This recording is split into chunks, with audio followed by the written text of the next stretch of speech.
எல்லோருக்கும் வணக்கம். மலர் அம்மா சமையல் சேனலில் இன்றைக்கி ஒரு சத்தான கம்பு வடை தான் செய்ய போகிறோம். ஒரு 7 மணி நேரத்துக்கு முன்னாடியே கம்பு நல்லா சுத்தம் பண்ணி ஊற வச்சுக்கிட்டேன்.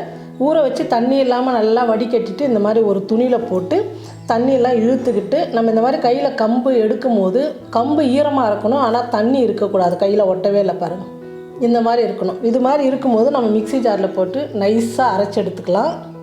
பாருங்கள், மிக்ஸி ஜாரில் கம்பு சேர்த்துட்டேன். இப்போ மிக்ஸியில் நல்லா நைஸாக அரைச்சி எடுத்துக்கலாம். பாருங்கள், நல்லா நைஸாக அரைச்சிக்கிட்டேன். இப்போ ஒரு பாத்திரத்தில் மாற்றிக்கலாம்.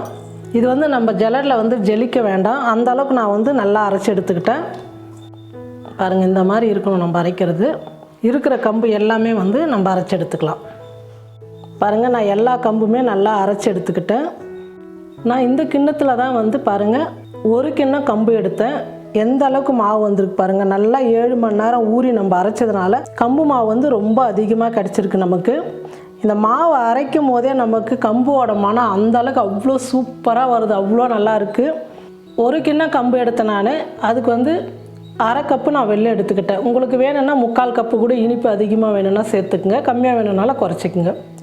1 சிட்டிகை உப்பு சேர்த்துக்கிறேன். குப்பரை தேங்காய் நான் ஒரு 2 ஸ்பூன் துருவி எடுத்துக்கிட்டு அந்த தேங்காய் சேர்த்துக்கிறேன். ஏலக்காய் தூள் ஒரு 1/4 ஸ்பூன். நான் எள்ளு 2 ஸ்பூன் எடுத்து வச்சுருக்கிறேன். அதை நெய்யில் நம்ம வறுத்துக்கலாம். நெய்யில் எள்ளு சேர்த்து நல்லா வறுத்துக்கிட்டேன். அந்த எள்ளு சேர்த்துக்கலாம். இப்போ எல்லாம் சேர்த்ததுக்கப்புறம் நம்ம மாவு நல்லா கலந்துக்கலாம். நம்ம வெல்லம் தண்ணி சேர்க்கறதுக்கு முன்னே இதெல்லாம் கலந்துக்கிட்டால் மாவோட சேர்த்து நல்லா மிக்ஸ் ஆகிடும்.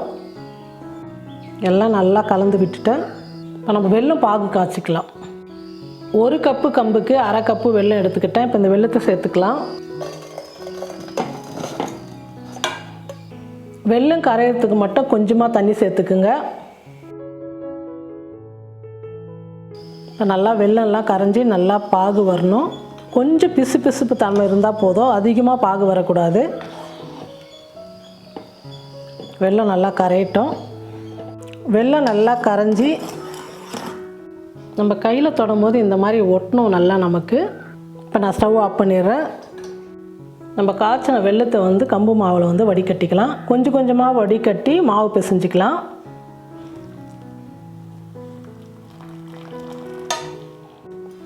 வெல்லம் தண்ணி சூடாக இருக்கிறதுனால ஒரு கரண்டி வச்சு கலந்து கொடுத்துக்குங்க.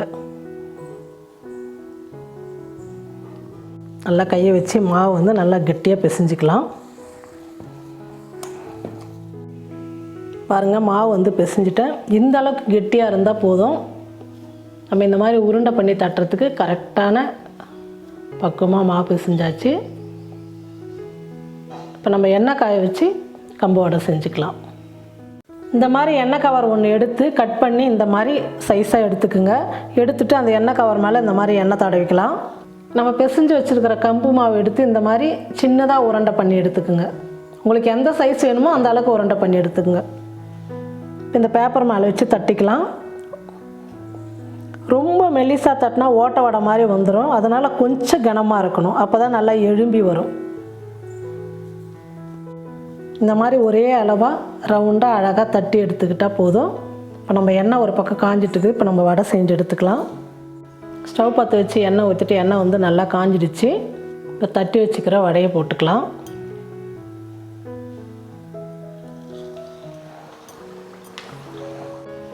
நம்ம வடை போடும் போது எண்ணெய் நல்லா காஞ்சிருக்கணும். அந்த மாதிரி காஞ்சால் மட்டும்தான் பாருங்கள் போட்ட உடனே எப்படி எழும்பி வருது பாருங்கள். அப்புறம் ஸ்டவ் நம்ம கம்மி பண்ணிக்கலாம். நல்லா அப்படியே பாருங்கள் எவ்வளோ சூப்பராக பூரி மாதிரி உப்பி வந்திருக்கு பாருங்கள். இப்போ திருப்பி போட்டுக்கிறேன்.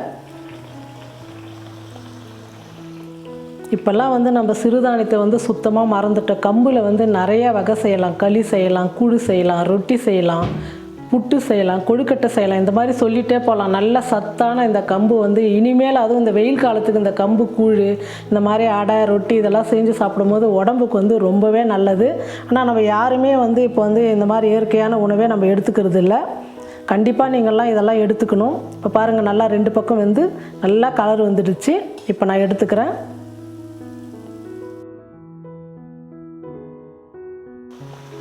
நல்லா உப்பி வரணும், அப்போ தான் சூப்பராக இருக்கும் இந்த சாப்பிட்றதுக்கு கம்பு வடை. அப்போல்லாம் எனக்கு தெரிஞ்சு எங்கள் தாத்தா பாட்டி, அதாவது எங்கள் அம்மாவுடைய அம்மா வீட்டில் மெயின் வந்து தீபாவளிக்கெல்லாம் வந்து ஸ்பெஷல்னு பார்த்தீங்கன்னா கம்பு வடை தான் கண்டிப்பாக செய்வாங்க. இப்போல்லாம் வந்து நம்ம ஓட்டை வடை, அப்போல்லாம் வந்து ஓட்டை வடைன்னு தான் சொல்லுவாங்க. ஆனால் இப்போ தட்டை வடைன்னு சொல்கிறாங்க. பேர் அப்படியே கொஞ்சம் கொஞ்சமாக ஸ்டைலாக மாறிடுச்சு. அதிரசம், முறுக்கு, ஓட்டை வடை, கம்பு வடை, பருப்பு வடை இதெல்லாம் தான் மெயினாக வந்து பொண்ணுங்களுக்கு அந்த காலத்தில் வந்து தீபாவளி வரிசை வந்து எடுத்துகிட்டு வருவாங்க.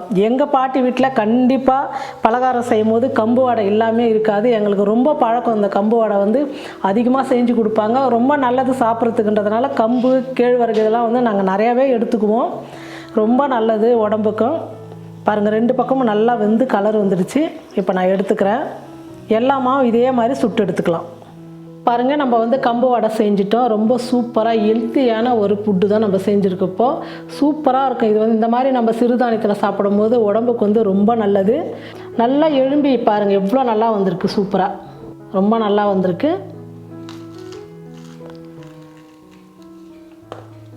பாருங்கள், உள்ளே வந்து ஃபுல்லாக போல், மேலே வந்து நல்லா மொறுன்னு சூப்பராக வந்திருக்கு.